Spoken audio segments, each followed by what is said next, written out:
अस्सलाम वालेकुम दोस्तों। आज कुछ हम उन दोस्तों के लिए जो मैट्रिक कर रहे हैं और चाहते हैं कि केमिस्ट्री के अंदर उनके अच्छे नंबर आएँ 59 60 में से, या 60 आउट ऑफ 60 स्कोर करना चाहते हैं, तो उनके लिए कुछ स्पेशल चीज़ आज लेकर के आए हैं।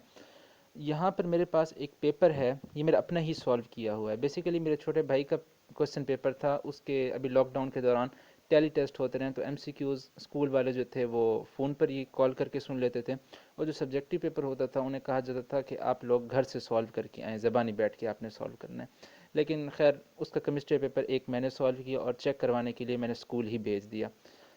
चेक होकर के आया, चेक हुआ, रीचेक हुआ। बेसिकली अच्छे सेक्शन में भाई बैठा है तो पेपर वहाँ पर चेक होने के बाद रीचेक भी किए जाते हैं, और बेहतरीन चेकिंग होती है। मुल्तान की नामवर फैकल्टी चेक करती है और उसको रीचेक करती है, और बेहतरीन तरीके से पर्चा जांचा जाता है, यानी कोई भी मिस्टेक इसके अंदर छोड़ी नहीं गई। बेहतरीन तरीके से पेपर चेक हुआ हुआ है और 59 मार्क्स इधर अलॉट किए हुए हैं।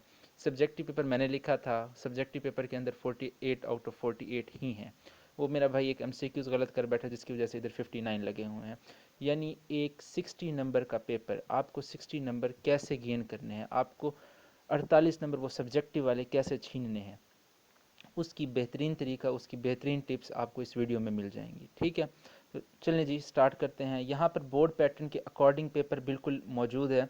यहाँ पर जिस तरह बोर्ड पेपर में हिदायत होती हैं कि कापी का कोई वर्क है, इसका हिस्सा फटा हुआ है तो उसे फ़ौरन तब्दील कीजिए, कमरा इम्तिहान छोड़ने से पहले जवाबी कापी नाजिम को हवाले कर दीजिए, यानी उसी तर्ज पर बिल्कुल ये आंसर शीट हमारे पास अवेलेबल है। ठीक है, यहाँ पर आप देख सकते हैं कि चेकिंग में भी 59 लगे हुए हैं, रीचेक किया गया पेपर तो कोई गलती सामने नहीं आई, 59 ही रहे।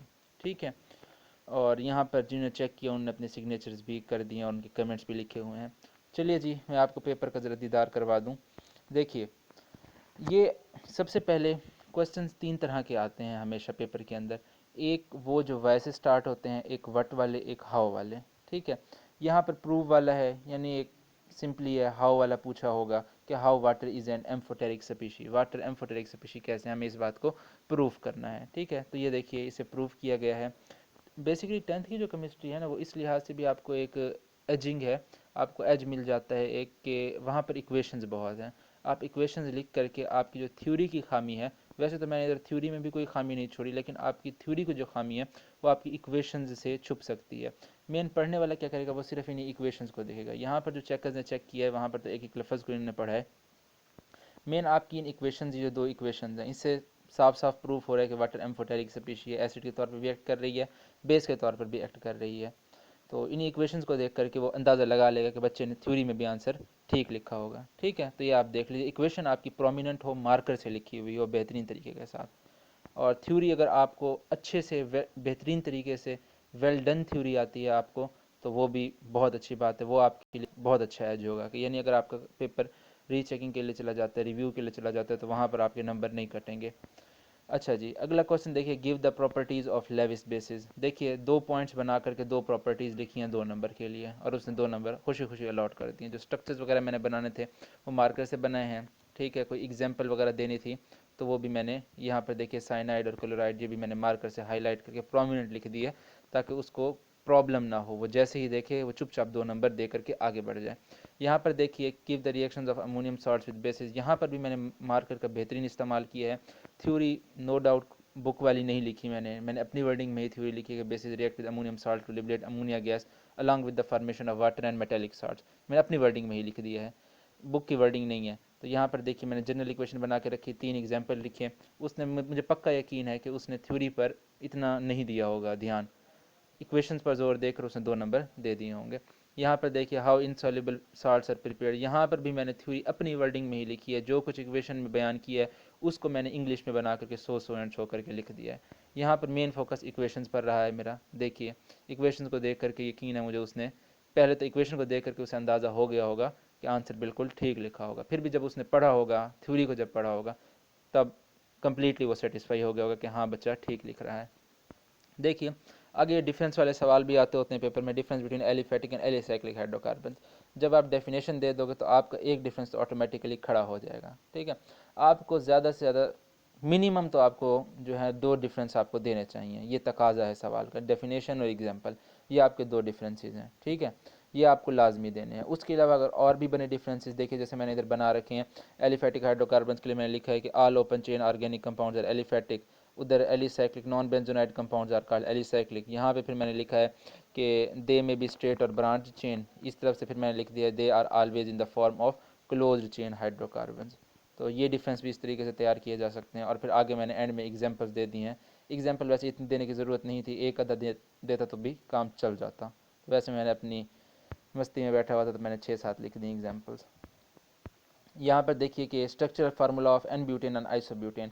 एन ब्यूटेन आइसोब्यूटेन का मैंने स्ट्रक्चरल फार्मूला मैंने मार्कर से प्रोमिनेंट करके बना दिया है, पेन से नहीं बनाया, क्योंकि पेन से जहाँ आपकी जो लिखाई है वो थोड़ी डिम हो जाती है। यहाँ मार्कर से अच्छे तरीके से प्रोमिनेंट करके लिखा हुआ है ताकि एग्जामिनर को फ़ौरन नज़र आ जाए दोनों स्ट्रक्चरल फार्मूले। ठीक है, यहाँ पर देखिए कि यहाँ पर इसने पूछा हुआ है give the functional formula of aldehyde, give the formula of formaldehyde. Aldehyde functional group को डिफाइन किया, जनरल फार्मूला दिया, एग्जांपल मैंने 3 दे दिए हैं, हालांकि उसने सिर्फ एक फॉर्मल्डिहाइड की मांगी थी। यहाँ पर डिफरेंस क्रिएट होता है एक अच्छे बच्चे में और एक नॉर्मल एवरेज बच्चे में। एवरेज बच्चा क्या करता है कि सिर्फ फॉर्मल्डिहाइड का फार्मूला लिख करके ये जो है आगे पेपर सबमिट करवा देता। एग्जामिनर को बताओ कि भाई मुझे अल्डिहाइड फंक्शनल ग्रुप की समझ है, मैं और एग्जाम्पल्स भी बना सकता हूँ, मेरे पास बहुत एग्जाम्पल्स हैं। अगला सवाल देखिए, यहाँ पर देखिए उसने व्हाट इज़ होमोलोगस सीरीज पूछा हुआ है सिर्फ, यानी डिफाइन होमोलोगस सीरीज। आपको सिर्फ डेफिनेशन लिखनी है, कोई और उसके साथ डिमांड नहीं है। बच्चे क्या करते हैं, सिर्फ इतना लिख दिया कि organic compounds have been divided into groups having similar chemical properties, these are called homologous series. बस इतना लिखा, जान छोड़े। जाकर देखते हैं नंबर आपको 1 नंबर मिला हुआ होता है। क्यों भाई, आपने एग्जाम्पल नहीं दी। याद रखो chemistry is incomplete without example. अगर आप एग्जाम्पल नहीं दे सकते ना, केमिस्ट्री में आपको नंबर लेने का कोई हक नहीं है, आपको कोई नंबर नहीं मिलने वाला। कम से कम आपको एग्जाम्पल देनी थी। खैर ये इंपॉर्टेंस मैंने एक्स्ट्रा चीज़ लिखी, इसकी ज़रूरत नहीं थी, लिख दिया तो अच्छी बात है, नहीं लिखी कोई मसला नहीं है, लेकिन एग्जाम्पल कंपलसरी है आपके 2 नंबर सिक्योर करने के लिए। यहीं से फ़र्क पैदा होता है। यहाँ से देखिए how alkyl radicals are formed, give equation. जैसे मैंने आपको बताया कि ये बहुत कीनली पेपर चेक होते हैं, ये चेकिंग के बाद रीचेकिंग। यहाँ पर मैंने सनलाइट लिखना था ऊपर बुक के अंदर, क्योंकि सनलाइट लिखा हुआ है तो मैंने एच न्यू लगा दिया। सनलाइट का सिंबल होता है, एफएससी में आप पढ़ोगे कि सनलाइट अगर कहीं लिखना हो तो उसको सिंबल के तौर पर एच न्यू में ही लिख दिया जाता है। तो मैंने इधर एच न्यू लिखा कि तो शायद सर को ये बात नागवार गुजरी कि इसने बुक को फॉलो नहीं किया और उसने सर्कल करके यहाँ पर इनको सर ने 1.5 कर दिया 2 नंबरों को। चेकिंग में 2 मिले हुए थे, तो खैर ये एक एक्स्ट्रा शॉर्ट था तो बचत हो गई मेरी। यहाँ पर देखिए कि सबसे पहले अल्काइल रेडिकल्स को मैंने डिफाइन किया, उनका जनरल फार्मूला दिया, फिर उनका नोमेनक्लेचर बताया, फिर उसके बाद उनको मैंने एग्जांपल्स दी। ठीक है, यहाँ पर सिर्फ 2 चीज़ें डिमांड कर रहा था कि वट आर अल्काइल रेडिकल और साथ कोई एग्जाम्पल आपको दी जाए। ठीक है, ये जनरल फार्मूला नोमेनक्लेचर ये एक्स्ट्रा बात मैंने लिखी थोड़ा इंप्रेशन बनाने के लिए अपना। नीचे देखिए, नीचे भी मैंने सेम गलती की थी कि बुक में सनलाइट पूरा लिखा हुआ है, मैंने एच न्यू सिंबल यूज़ किया। तो यहाँ पर चेक करने ही मलिक गौहर अब्बास साहब हैं, उन्होंने चेक किया ये पेपर, उन्होंने यहीं पर ही इसको गलती निकाल दी। शायद ऊपर उनका ध्यान नहीं गया होगा, नीचे उनका ध्यान चला गया गलती की तरफ। तो थ्योरी में खैर कोई गलती नहीं आई। देख लीजिए फिर आगे कि यहाँ पर देखिए कि जब भी आप वाई वाले क्वेश्चन का आंसर देना तो ये बात ध्यान में रखिए कि हमेशा कोई पॉइंट्स बना कर दीजिए। 4 पॉइंट छोटे छोटे पॉइंट्स बना कर दीजिए, हमेशा कोशिश कीजिए 4 से ज़्यादा ना हो। इधर तो खैर तकरीबन 6 पॉइंट्स बन गए हैं, 4 पॉइंट्स में अपना आंसर सम अप करने की कोशिश कीजिए ताकि पॉइंट्स पढ़े और आपको 2 नंबर दे करके आगे निकल जाए। Method for the preparation of alkynes, सिर्फ नेम लिखने से ही काम चल जाता, साथ थोड़ी डिटेल दे दी तो बहुत अच्छी बात है। आपने भी कहीं पर अगर सिर्फ आपसे नाम पूछे तो साथ कुछ ना कुछ थोड़ी डिटेल, इतनी पूरी डिटेल ना लिखें, कुछ ना कुछ थोड़ी सी डिटेल ज़रूर लिख दिया करें, क्योंकि कोई पता नहीं होता कि किस तरह का एग्जामिनर बैठा हुआ है। देखिए चेक करके 2 नंबर दे दिए सर ने। डिहाइड्रेशन ऑफ एल्कोहल, एक इक्वेशन लिखने से भी काम बन जाता है, यानी पहली 2 इक्वेशन लिखने से। खैर मैंने एक और इक्वेशन भी, एक और एग्जांपल भी दे दी कि जब 1 प्रोपेनॉल की डिहाइड्रेशन करते हैं तो प्रोपीन बनता है, ये एग्जांपल भी मैंने दी। खैर ये अच्छी बात, इंप्रेशन है कि बच्चों को कंसेप्ट क्लियर है, ये सिर्फ बुक की एग्जांपल तक बंदा महदूद नहीं है। अच्छा, अब हम मेन पोर्शन की तरफ आते हैं वीडियो के, कि हम देखते हैं कि अक्सर बच्चों को जिनको लॉन्ग क्वेश्चन में प्रॉब्लम होती है, लॉन्ग क्वेश्चन में बच्चे क्या करते हैं, सबसे बड़ी गलती उसने, अब ये जो पहला पार्ट है क्वेश्चन नंबर 5 का, यहाँ पे मैंने 4 पार्ट अटैम्प्ट किए हैं क्योंकि आपको 4 लॉन्ग ही अटैम्प्ट करने होते हैं। यहाँ पर आप देखें उसने क्वेश्चन पूछा होता है explain a reversible reaction with the help of example and graph. बच्चे क्या करते हैं कि यहाँ से ये, जहाँ से ये वाला है, let us explain a reversible reaction with the help of an example and graph consider the following reaction, यहाँ से शुरू कर देते हैं। ठीक है, ये लॉन्ग मैंने अपनी वर्डिंग में ही लिखा हुआ है, कोई बुक की वर्डिंग इसमें यूज़ नहीं है, आप बुक खोल करके मैच भी कर सकते हो। ठीक है, मैंने सिर्फ कंसेप्चुअल लॉन्ग लिखा हुआ है। ठीक है, कंसेप्ट मैंने कुछ नहीं छोड़ा, इसका कंप्लीट कंसेप्ट है इसमें। लॉन्ग में अपनी वर्डिंग में मैंने लिखा हुआ है, बेहतरीन सर ने नंबर दिए हैं पढ़ करके। सबसे पहले मैंने क्या काम किया, रिवर्सिबल रिएक्शन को मैंने डिफाइन किया है। हमेशा याद रखो लॉन्ग क्वेश्चन जब भी स्टार्ट करो डेफिनेशन बनती है तो डेफिनेशन लाजमी दो। डेफिनेशन दे करके आप अपना 1 नंबर खड़ा कर लेते हो। ये जो पार्ट था ये 5 नंबर का पार्ट आया हुआ था, ये 5 नंबर का पार्ट आया हुआ था। अब अगर मैं वहाँ से लेटेस्ट से शुरू कर देता पेपर ये चेक होकर आता, सर ने मुझे 4 नंबर देने थे। क्यों? क्योंकि डेफिनेशन मैंने नहीं लिखी। डेफिनेशन कैरेक्टरिस्टिक ये एडिशनल चीज़ है, दो अच्छी बात है, लॉन्ग की लेंथ बढ़ेगी। 4 नंबर का लॉन्ग है, 5 नंबर का लॉन्ग है, 4 पेजेस आपकी मिनिमम रिक्वायरमेंट है। 4 पेजेस आप लिखोगे तो 4 नंबर 5 नंबर आपको खुल करके देगा। या आप 1 1.5 पेज का, आधे पेज का लॉन्ग लिखोगे ना और फिर उम्मीद कर लो कि आपको 5 नंबर या 4 नंबर मिल जाएंगे पूरे, तो ये आपकी भूल होगी, ये आपको नहीं मिलने वाली। इस तरीके से लॉन्ग को बढ़ाना है, एक्सपेंड करके, खुला करके दिखाना है, बड़ा करके दिखाना है। हालांकि बुक के अंदर ये आधे पेज का लॉन्ग है, explain reversible reaction with the help of example and graph. पहले इसको मैंने डिफाइन किया, कैरेक्टरिस्टिक्स दी, एग्जांपल दी, फिर उसके बाद मैंने मेन लॉन्ग क्वेश्चन स्टार्ट किया। ये देख सकते हैं आप, ये दूसरा पेज, ये तीसरा पेज, ठीक है, और ये चौथा पेज। अब ये चौथे पेज में भी यहाँ देखिए मैंने 4 पेज इसको पूरे किए हैं अच्छे तरीके से। कैसे? अब देखिए यहाँ पे मेरा 3.5 पे ख़त्म हो गया था, ये लॉन्ग मेरा 3.5 पे ख़त्म हो गया था। मैंने एक ग्राफ आधे पेज का बना दिया, मैंने 4 पेजेस पूरे कर दिए। ठीक है, तो इस चीज़ को आपने जहन में रखना है।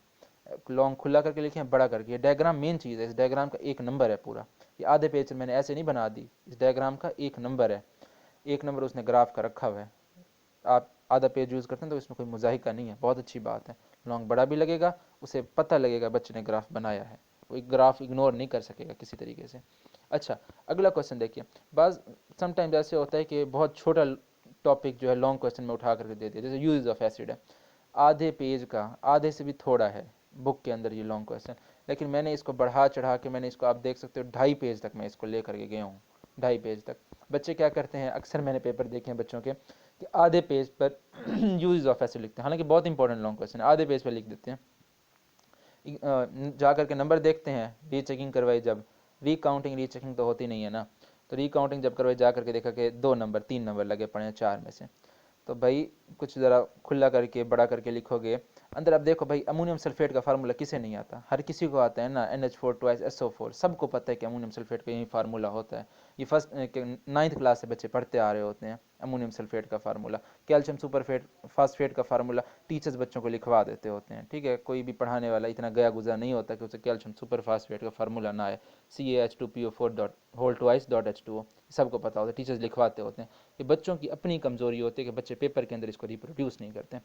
यहाँ पर देखिए बुक के अंदर उसने सीधा सीधा लिखा हुआ होता है कि it is use to make fertiliser, ammonium sulphate, calcium super phosphate, explosive drugs, dyes. ये बच्चे इसको एक ही लाइन में लिख देते हैं ऐसे। अब देखिए मैंने पॉइंट्स बना करके लिखा, आधे पेज पे चले गए एक एसिड का यूज़। इसी तरह निट्रिक एसिड को देखिए, निट्रिक एसिड को मैंने जो है, इसको भी मैंने पॉइंट्स बना करके लिखा। जहाँ पर किसी कंपाउंड का नेम आया, अमोनियम नाइट्रेट, सबको फार्मूला आता है। सिर्फ सुस्ती बच्चे क्या करते हैं, क्या सुस्ती करते हैं कि उसे लिखते नहीं हैं। याद रखो 3 घंटे या 2 घंटे का जो पेपर है ना, आपका याद किया हुआ आपका 50% है। जो आप उस 2 घंटे 2.5 घंटे के पेपर में जान मारोगे ना, वो आपका नेक्स्ट 50% होगा। आपके नंबर वहाँ से डिसाइड होंगे कि आपने कितनी जान मारी है पेपर के अंदर। देखिए मेहनत से पेपर हुआ है। साथ देखिए मैंने ये एसिटिक एसिड, निट्रिक एसिड के साथ मैंने फार्मूले दिए हैं। सल्फ्यूरिक एसिड, निट्रिक एसिड तो खैर नहीं दिया मैंने। एसिटिक एसिड और बेंजोइक एसिड पॉइंट्स छोटे छोटे थे, तो मैंने इनको बड़ा दिखाने के लिए मैंने इनके फार्मूले साथ लिख दिए हैं। वैसे अगर हाइड्रोक्लोरिक एसिड, निट्रिक एसिड और सल्फ्यूरिक एसिड में फार्मूला लिखता तो ये लॉन्ग 3 पेज पर चला जाता। और मेरी रिकमेंडेशन है कि आप भी ऐसे करना, लॉन्ग बड़ा करके दिखाना, 3 पेज तक चला जाए तो बहुत अच्छी बात है। देखो उसने हालांकि क्वेश्चन में 4 यूजेस मांगे हुए थे एसिड्स के, मैंने 5 दे दिए, तो उसे पता चला कि भाई बंदे को पूरे आते हैं। ठीक हो गया। यहाँ आगे आर्हीनियस कंसेप्ट देखिए। आर्हीनियस कंसेप्ट में कोई बच्चे इतनी कोई ख़ास गलती नहीं करते। ये आर्हीनियस कंसेप्ट मैंने लिखा हुआ है, एसिड डिफाइन किया, एग्जांपल दी और जनरल इक्वेशन दी, फिर बेसिस इनकी एग्जांपल दी, फिर ये टेबल बनाया, लिमिटेशंस लिखे। अच्छा बच्चे यहाँ पर क्या करते हैं कि स्कोप नहीं लिखते आर्हीनियस कंसेप्ट का। लिमिटेशंस के नीचे देखो ना, ऐसे तो उसने हेडिंग तो नहीं दी हुई स्कोप की, लेकिन 2 लाइन में उसका स्कोप लिखा हुआ है कि although this concept has limited application yet is led to the development of a general concept about acid and base. ये इसका स्कोप है। अगर आपको कभी आर्हीनियस अटैम्प्ट करना पड़े तो स्कोप लाजमी लिखना, लाजमी। इसका नंबर है, 1 नंबर इसका है स्कोप का। अच्छा अगला जो चौथा पार्ट है, यहाँ पे क्वेश्चन पूछा होता है कि explain the physical properties of alkane. बच्चे क्या करते हैं कि 5 6 फिजिकल प्रॉपर्टीज़ जो हैं उन्हीं को एक्सप्लेन कर देते हैं। भाई डिफाइन करो पहले अल्केन्स को कि अल्केन क्या होते हैं। क्या तुम्हें नहीं पता अल्केन क्या होते हैं? भाई हर कोई याद करता है अल्केन की definition, the organic compound in which all the 4 valencies of carbon atom are fully satisfied by single bond with carbon atom and hydrogen atom are called as saturated hydrocarbons और अल्केन्स। अल्केन का general formula सबको आता होता है, CnH2n+2। Example methane, ethane तो common example है ना, सबको आती होती है। यहाँ पर मैंने 4 एग्जाम्पल्स दी हैं। तो देखिए, ये सुस्ती नहीं करनी पेपर के अंदर, जो जान मारेगा 60 नंबर उसके आएंगे पेपर के अंदर। जब तक जान नहीं मारोगे ना आप, तो आपको रिवॉर्ड नहीं मिलेगा। देखिए, डिफाइन जनरल फार्मूला एग्जाम्पल, फिर फिजिकल प्रॉपर्टीज़ मैंने लिखी हैं, वो भी हेडिंग्स बना के। बुक के अंदर हेडिंग्स नहीं बनी हुई। इसको लॉन्ग को मैंने हद दर्जा कोशिश की कि ये बड़ा नज़र आए लॉन्ग। देखिए, होमोलोगस सीरीज़ में भी मैंने पॉइंट्स बनाए हैं कि पहले 4 मेंबर गैसेज होते हैं, C5 से C10 तक लिक्विड होते हैं, वाइल हायर मेंबर्स और सॉलिड्स। सॉलिबिलिटी के अंदर भी मैंने पॉइंट्स बनाए हैं। डेंसिटी के अंदर एक ही लाइन थी, पॉइंट बनता नहीं था। मेल्टिंग बॉइलिंग पॉइंट के अंदर भी मैंने जो है क्या कहते हैं पॉइंट्स बना दिए।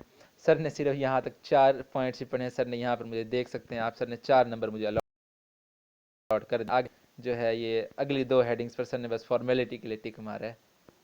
यहीं से एग्जामिनर को अंदाज़ा हो जाता है कि बच्चे का पेपर बहुत अच्छा और बहुत ब्रिलियंट पेपर किया हुआ है बच्चे ने, ये दूसरों से बहुत मुख्तलिफ पेपर है।